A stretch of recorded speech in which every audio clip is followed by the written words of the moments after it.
नमस्कार साथियों।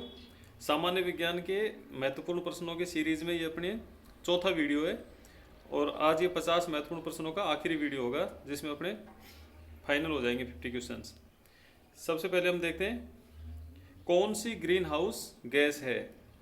तो इसमें अपने को देखना है कि ग्रीन हाउस गैस कौन सी है। इसमें CH4 ये मीथेन है, ये कार्बन डाइऑक्साइड और ये जलवाष्प H2O। तो इसका सही आंसर होगा सभी।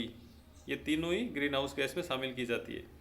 अब इसमें ग्रीन हाउस गैस को थोड़ा सा देख लेते हैं। ग्रीन हाउस प्रभाव होता क्या है। सूर्य की किरणें हमारी पृथ्वी पे आती हैं और सूर्य की किरणें पृथ्वी पे जो आती हैं इनमें अलग अलग प्रकार की किरणें होती हैं। कुछ दृश्य प्रकाश होता है, कुछ अल्ट्रा वायलेट रेज होती हैं, साथ में एक होती है इंफ्रारेड अवरक्त किरणें। जो अवरक्त किरणें होती है इनको इंफ्रारेड IR भी बोलते हैं। ये तापमान के लिए जिम्मेदार होती है। जो ऊष्मा ऊर्जा आती है सूरज से अपनी पृथ्वी तक, उसके लिए जिम्मेदार अवरक्त किरणें ही होती है। तो अवरक्त किरणें ऊर्जा को लेके पृथ्वी पे आएंगी, पृथ्वी पे टकराएंगी और टकरा के ये वापस चली जाती है आसमान में। अब इसमें क्या होता है, अगर इनको टकरा के वापस जाते टाइम बीच में रास्ते में इनको CO2 या फिर CH4 या फिर जलवाष्प या फिर NO2, ये हैवी गैसें कोई सी भी अगर इनको रास्ते में रुकावट के रूप में मिल जाती हैं तो ये गैसें इन अवरक्त किरणों को अवशोषित कर लेती हैं।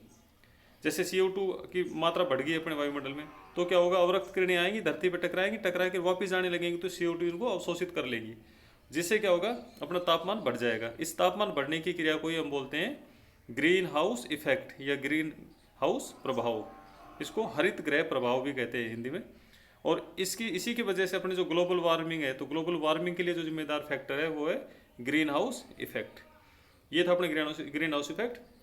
कौन कौन सी गैसों को ग्रीन हाउस गैसें कहते हैं, तो इसमें CO2 है, CH4 methane, NO2 nitrogen oxide, जलवाष्प H2O जलवाष्प ये भी ग्रीन हाउस गैस में शामिल है, SO2 ये भी शामिल है, और क्लोरोफ्लोरोकार्बन जो क्लोरोफ्लोरोकार्बन होते हैं ये भी इसमें सम्मिलित है। चलो नेक्स्ट देखते हैं। दूध को दही में स्कंदित करने वाला एंजाइम कौन सा है। तो इसमें ये अपने को ऑप्शन दे रखे हैं पेप्सिन, रेनिन, टाइलिन और HCl। तो हमारा इसमें सही आंसर होगा रेनिन। अब इसमें देखते हैं, इसके अलावा जो चार ऑप्शन दे रखा है इनके बारे में अपने देखते हैं। सबसे पहले टाइलिन दे रखा है। तो टाइलिन क्या होता है, ये हमारे लार में पाया जाता है। जो लार वाला जो एंजाइम होता है, लार में जो एंजाइम पाया जाता है वो कौन सा होता है, टाइलिन होता है। और इसका मुख्य काम है स्टार्च के पाचन में सहायक होता है। उसके बाद आता है आमाशय में। आमाशय के जो है ये तीन, बाकी जो तीन ऑप्शन दे रखे हैं अपने पेप्सिन, रेनिन और HCl, ये तीनों रस जो होते हैं वो अपने आमाशय में निकलते हैं। तो पेप्सिन एंजाइम, रेनिन एंजाइम और HCl। पेप्सिन का काम क्या होता है, ये प्रोटीन पे काम करता है, प्रोटीन को पेप्टोन्स में बदलता है। तो प्रोटीन के पाचन में सहायक होता है पेप्सिन। रेनिन है, ये होता है, ये भी प्रोटीन पे काम कर, लेकिन दूध की जो प्रोटीन होती है मिल्क प्रोटीन उस पर काम करता है। जो छोटे बच्चे जो दूध पीने वाले बच्चे होते हैं उनमें सबसे ज़्यादा एक्टिव रहता है ये। इसी की वजह से दूध दही में कन्वर्ट हो जाता है, मतलब दही के रूप में कन्वर्ट हो जाता है। पेट में जैसे जाता है बच्चे, हम देखते हुए जो छोटे बच्चे होते हैं वो दूध पीते हैं माँ का, और कुछ देर बाद वापस उल्टी के रूप में दूध निकालते हैं तो वो दही के रूप में जमा हुआ होता है। तो ये रेनिन होता है जो बच्चों में एक्टिवेट होता है। और नेक्स्ट आता है अपना HCl। HCl क्या होता है, एसिडिक मीडियम प्रदान करता है। हमारे आमाशय में जो पाचन होता है वो एसिडिक मीडियम होता है, अम्लीय माध्यम में पाचन होता है आमाशय में। ये एक प्रश्न अलग से है। तो अम्लीय माध्यम प्रदान करने का काम कौन करता है, HCl, हाइड्रोक्लोरिक अम्ल। और ये हाइड्रोक्लोरिक अम्ल है, ये इसके साथ में ही जैसे भोजन में कुछ माइक्रो ऑर्गेनिज्म, मतलब सूक्ष्म जीव वगैरह अगर चले गए तो उनको नष्ट करने का काम HCl करेगा। इसके अलावा कुछ हार्ड भोजन है, मतलब टाइट भोजन है, तो उसको गलाने में भी HCl सहायक होता है। इसके बाद नेक्स्ट क्वेश्चन देखते हैं, आयोडीन युक्त हार्मोन कौन सा है। ये जो निम्नलिखित हार्मोन में से आयोडीन युक्त कौन सा है। तो ये दे रखे हैं अपने को ऑप्शन, इन चार ऑप्शन में से थायरोक्सिन वाला अपना सही है। थायरोक्सिन हार्मोन कहाँ पाया जाता है, जो थायराइड ग्रंथि होती है हमारे गले में गले में उपस्थित थायराइड ग्रंथि से जो स्रावित हार्मोन होता है थायरोक्सिन, वो उसमें आयोडीन होता है। आयोडीन की कमी से शरीर में कौन सी बीमारी होती है, तो वो होता है गोइटर। गोइटर या गलगंड ये भी कहते हैं, जिससे गला सूज जाता है। अगर शरीर में आयोडीन की कमी है तो गोइटर नामक बीमारी हो जाएगी। अच्छा, आयोडीन युक्त हार्मोन कौन सा हुआ? थायरोक्सिन। इसके अलावा बाकी 3 ऑप्शन देखते हैं हम। पिट्यूट्रिन, पिट्यूट्रिन हार्मोन पीयूष ग्रंथि से निकलता है। इस ग्रंथि को मास्टर ग्रंथि भी कहते हैं, क्योंकि पीयूष ग्रंथि अन्य सभी ग्रंथियों पे कमांड करती है, इसीलिए इसको मास्टर ग्रंथि भी बोलते हैं। अच्छा, नेक्स्ट देखते हैं अपन एड्रिनल। ये एड्रिनल ग्रंथि किडनी के ऊपर पाई जाती है। जो वृक्क होते हैं हमारे शरीर में, वृक्क, इनके ऊपर पाई जाती है टोपीनुमा आकृति की एड्रिनल ग्रंथि, और इससे निकलता है एड्रिनलिन हार्मोन। तो एड्रिनलिन हार्मोन निकलता है एड्रिनल ग्रंथि से। और जनन ग्रंथि होती है।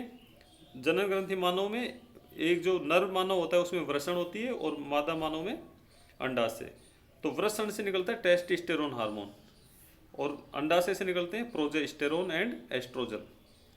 और इन हार्मोन्स का काम, मेन काम है द्वितीयक लैंगिक लक्षणों का विकास करना। जो अपने किशोरावस्था में जो द्वितीयक लैंगिक लक्षण उत्पन्न होते हैं उनका विकास ये जनन हार्मोन जो होते हैं, जनन ग्रंथि हार्मोन होते हैं, ये करते हैं। नेक्स्ट देखते हैं अग्नाशय। ये ग्रंथि है, ये अपने उसमें आहार नाल में जो पाचन तंत्र में पढ़ा था कि जो आमाशय के जस्ट नीचे होता है अग्नाशय, और अग्नाशय के अंदर लैंगरहैंस के द्वीप होते हैं, जिसमें 2 प्रकार के हार्मोन निकलते हैं। इसमें इंसुलिन और ग्लूकागोन। इंसुलिन का काम क्या होता है? रक्त में शर्करा की मात्रा का नियमन करना। और इंसुलिन की कमी से कौन सी बीमारी होती है? डायबिटीज, हिंदी में कहते हैं इसको मधुमेह।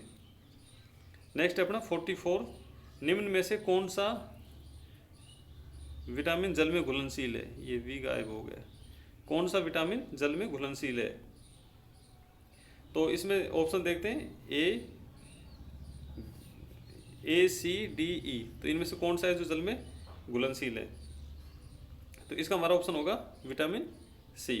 और इसकी पूरी लिस्ट अपन देख लेते हैं कौन से जल में और कौन से वसा में घुलनशील हैं। तो ये जो हैं बी, सी और एच, ये हैं जल में घुलनशील। और दूसरे जो ऑप्शन दे रखा है अपने को, ये जो विटामिन ए, डी, ई, के, ये सब किसमें? वसा में घुलनशील। ये इंपॉर्टेंट क्वेश्चन है, अभी इसको अच्छे से देख लीजिए कि जल में घुलनशील 3 हैं, बी, सी एंड एच, और वसा में है ए, डी, ई, के। नेक्स्ट है परमाणु में उपस्थित ऋणावेशित मूलभूत कण हैं। तो इनमें से कौन से मूलभूत कण हैं जो ऋणावेशित हैं? तो अपना सही ऑप्शन है इलेक्ट्रॉन्स। इसके बारे में देखो डिटेल देख लो। परमाणु संरचना देखते हैं हम सबसे पहले। तो परमाणु संरचना में क्या होता है?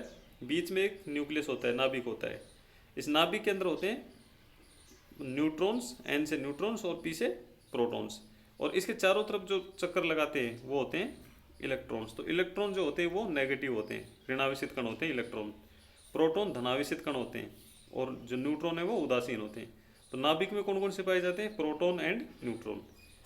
अच्छा, इसके अलावा इसमें एक परमाणु क्रमांक क्या होता है? परमाणु क्रमांक, परमाणु क्रमांक बोल दो, या इसको एटॉमिक नंबर बोल दो। तो एटॉमिक नंबर इसमें क्या होता है? किसी परमाणु में उपस्थित प्रोटॉन्स की संख्या, नंबर ऑफ प्रोटॉन्स, जितने प्रोटॉन्स किसी में उपस्थित होंगे उसका परमाणु क्रमांक वही होगा।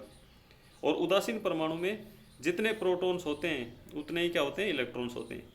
तो उदासीन परमाणु के लिए प्रोटॉन्स की संख्या बोल दो या इलेक्ट्रॉन्स की संख्या बोल दो, वही इसका क्या होगा? परमाणु क्रमांक या atomic number.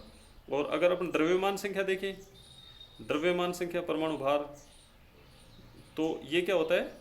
Number of protons plus neutrons. Proton और न्यूट्रॉन को जोड़ देंगे तो क्या आएगा? द्रव्यमान संख्या। चलो नेक्स्ट देखते हैं क्वेश्चन, ये अपने 46 से 50 तक के। देखो, कोशिका की आत्महत्या की थैली कहलाता है। तो कोशिका की आत्महत्या की थैली इनमें से कौन सा कहलाएगा? ये होता है लाइसोसोम। इसमें हाइड्रोलाइटिक एंजाइम्स पाए जाते हैं, जल अपघटनीय एंजाइम्स पाए जाते हैं, जो ज़रूरत पड़ने पर कोशिका का ही पाचन कर देते हैं। तो इसको कहते हैं अपना आत्महत्या की थैली। नेक्स्ट देखते हैं, पादप कोशिका में माइटोकॉन्ड्रिया किस भाग में स्थित होता है? चाहे पादप कोशिका हो, जंतु कोशिका हो, माइटोकॉन्ड्रिया सब में कोशिका द्रव्य में ही पाया जाता है। अगला है, पादप में संवहन में निम्नलिखित में से कौन सी रचना सहायक है जल संवहन में? तो जल संवहन के लिए होता है जाइलम। जाइलम का काम है जल संवहन। और फ्लोएम का होता है भोजन का संवहन।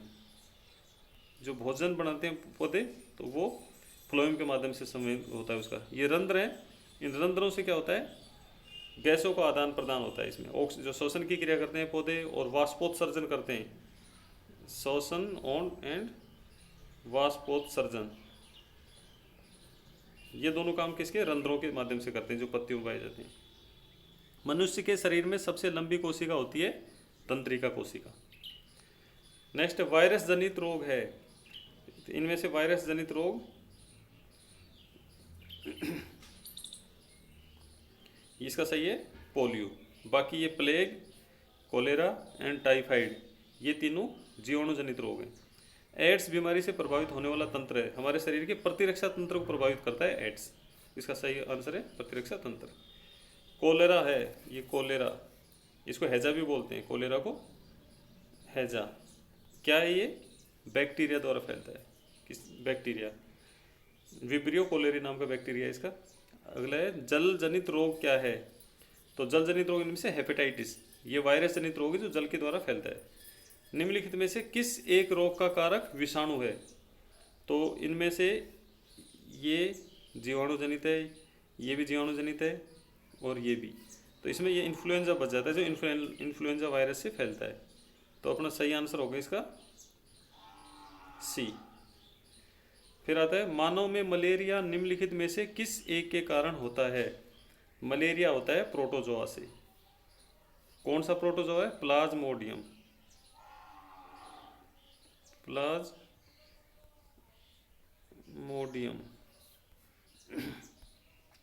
और ये प्लाज्मोडियम किन के द्वारा फैलते हैं, ये फैलते हैं मादा एनाफिलीज मच्छर के द्वारा।